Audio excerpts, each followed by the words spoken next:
Ketemu lagi dengan saya di channel Ahmad Sume. Tapi sebelumnya saya mohon bantuannya untuk like, komen, dan subscribe. Semoga amal ibadah saudara-saudara mendapatkan pahala yang setimbal. Amin.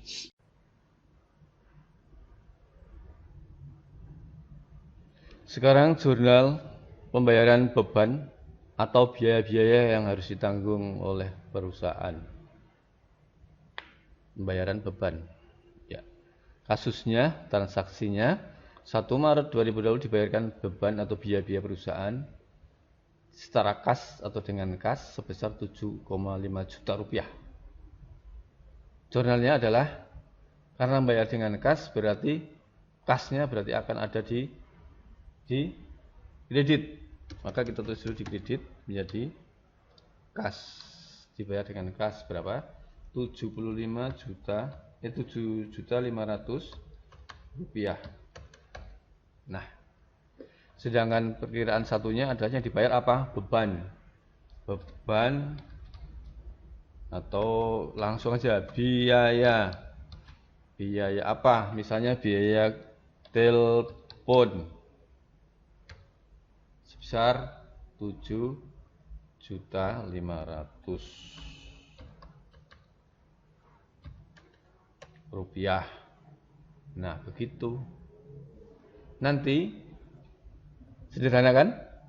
Nanti biaya-biaya ini perusahaan itu macam-macam. Ada biaya telepon, ada biaya PDAM, ada biaya listrik, ada biaya internet, ada biaya air minum, ada biaya operasional mobil, banyak sekali ya. Ada biaya gaji, ada biaya tunjangan hari raya, ada tunjangan BPJS dan lain-lain ya, banyak ya. Jadi semua yang dibayarkan oleh perusahaan dalam bentuk kategori sebagai beban atau biaya nanti jurnalnya seperti ini. Di mana biaya itunya, kalau dalam ini adalah biaya telepon ada sebelah debit, ini debit. Sedang biayanya biasanya membayar dengan cara cash, ya, yaitu cashnya berada pada sebelah kanan atau sebelah kredit. Begitu saja ya. Terima kasih.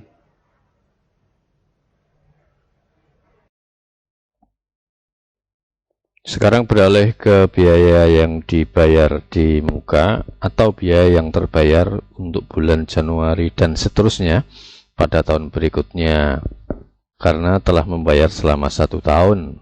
Pada hal bayarnya itu di awal bulan Agustus tahun ini atau tahun buku yang berjalan. Pembayaran beban atau biaya atau ongkos yang melebihi dari tanggal 31 tahun yang bersangkutan. Contoh kasusnya adalah seperti ini. 1 Agustus 2020 bayar beban telepon perusahaan secara dengan kas sebesar Rp60.000 untuk 1 tahun. Agustus, September, Oktober, November, Desember. Yang menjadi beban bulan tahun ini kan hanya 5 bulan. 5 bulan ya. Kalau ini total dibayarkan 1 tahun 60.000, berarti 1 bulannya hanya 5.000. Kalau 5.000 kali 5 bulan berarti 25.000. Berarti yang menjadi beban tahun ini adalah biaya beban telepon sebesar Rp25.000. Nah, sisanya sejumlah Rp35.000 adalah menjadi biaya telepon yang dibayarkan lebih dahulu atau dibayarkan di muka. Nah, kasus ini akan terpecah menjadi 2 jurnal, yaitu pada saat pembayaran. Nih, pada jurnal saat pembayaran tanggal 1 Agustus ya, yaitu biaya, jelaskan biaya apa, telepon di sini sebesar Rp60.000, pada kas sebesar kredit Rp60.000. Ini pada tanggal itu ya. Biayanya sudah dipenuhi, kasnya berkurang. Jadi biaya jurnalnya menjadi seperti ini. Nah, pada saat tanggal 31 Desember 2020 pasti ada jurnal penyesuaian namanya, yaitu sebagai berikut. Dituliskan di sini, biaya yang dibayarkan terlebih dahulu atau di muka di sini.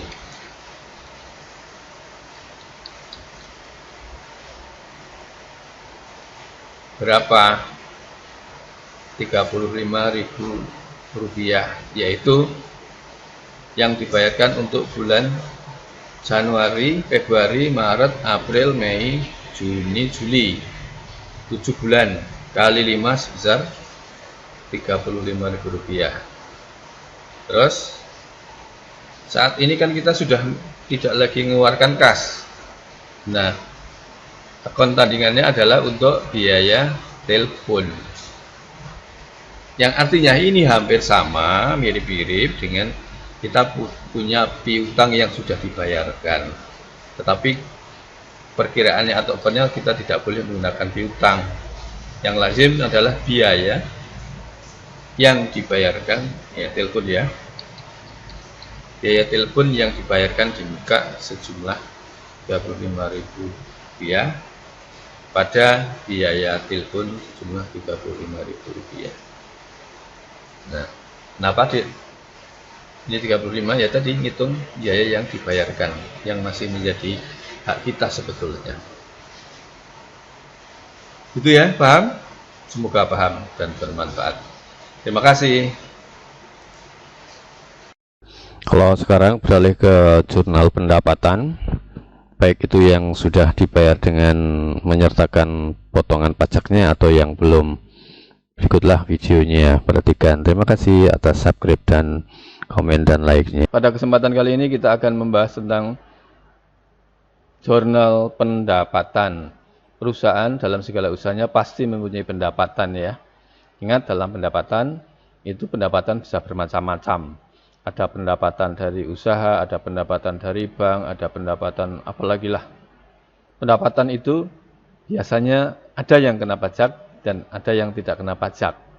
Nah, kalau berkaitan dengan pajak, nanti kita juga ya. Langsung saja kita mengarah kepada transaksinya. Contoh transaksinya, 1 Desember 2020 diperoleh pendapatan dari usaha kontraktor sampai dengan akhir tahun sebesar 50 juta. Ini jelas ini pendapatan. Di mana pendapatan itu termasuk ya pendapatan ya. Ketika menambah itu hasilnya posisinya di sebelah kanan, di sebelah kredit. Sedangkan itu karena diperoleh secara cash, maka uangnya juga dalam bentuk cash. Posisinya menambah, pada posisi dalam debit. Dari kasus ini, maka jurnalnya adalah kas sebesar berapa tuh? 50 juta ya. Hilang. 50 juta. Begitu. Sedang pendapatannya adalah di sebelah kiri 50 juta. Nah, betul ya jurnalnya seperti ini. Kas bertambah dari pendapatan terletak pada debit sebesar 50 juta. Sedangkan pendapatan bertambah di posisinya di sebelah kiri kanan, di sebelah kanan pada posisi kredit 50 juta. Ini kalau diterima kas. Tadi kita bicara masalah pajak. Nah, kalau itu ada pajaknya bagaimana? Ya begini. Coba. Pajak. Kita coba dengan transaksinya diperoleh misalnya seperti ini. Kita copy dulu itu ya. Kita copy dulu. Ini juta cash dengan pajak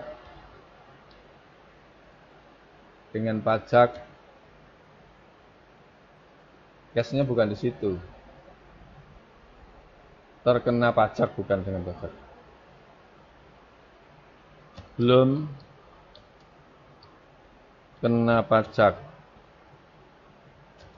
sebesar 10%-nya berarti 5 juta.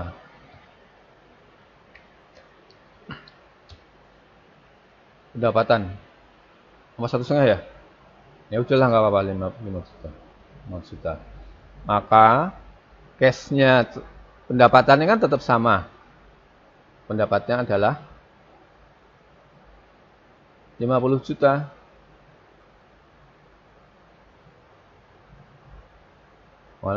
Mana tadi? 50 juta.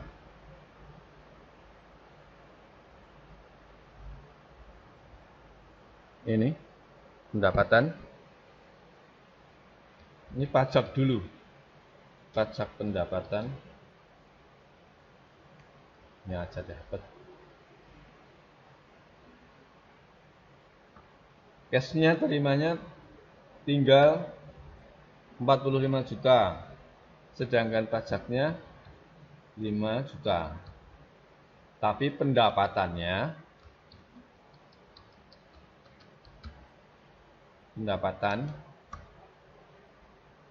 itu tetap 50 juta.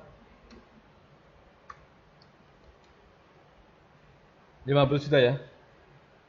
Ini pendapatan dengan bunga.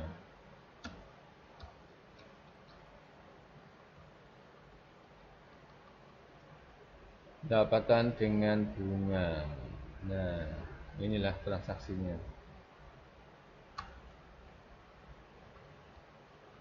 Ya, jadi kasnya ternyata hanya terima 45 juta karena harus ada pajak di sini, pajaknya pendapatannya ini 50. Kenapa pajaknya kok di sebelah debit? Ya ini pajak kan punyanya pajaknya pendapatan. Pendapatan itu sebelah kanan atau kredit. Ketika terkurangi menjadi sebelah debit. Jadi terimanya secara kas adalah hanya tinggal 45 juta. Gitu ya. Pendapatan yang tanpa pajak dan pendapatan dengan pajak. Terima kasih.